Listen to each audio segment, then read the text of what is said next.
Okay, I'm gonna chime back in while it's still updating these instructions.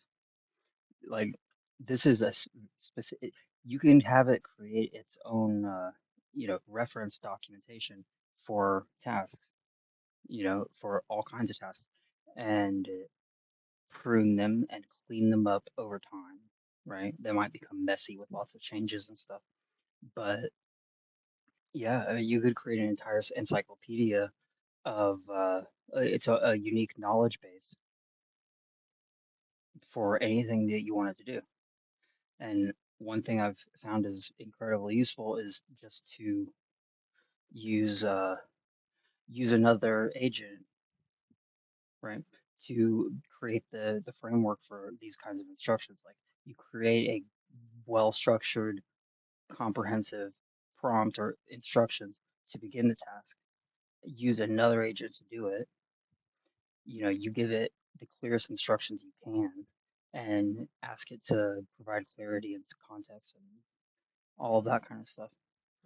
You get the idea, but this is how it gets better over time because you create a meta prompt which for certain categories of tasks it's required to look at the documentation, note if there's been any changes and so forth, and update its memory, its context before beginning a task, and just it reduces error over time. There is no reason there needs to be like 30 people,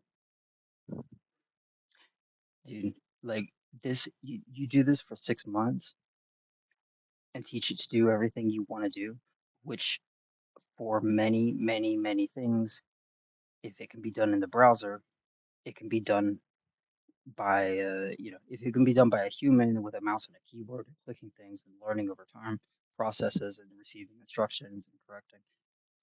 The agent uses a mouse and a keyboard. It actually just simulates human behavior. It's not doing anything different as far as, actually interacting with your apps and so forth.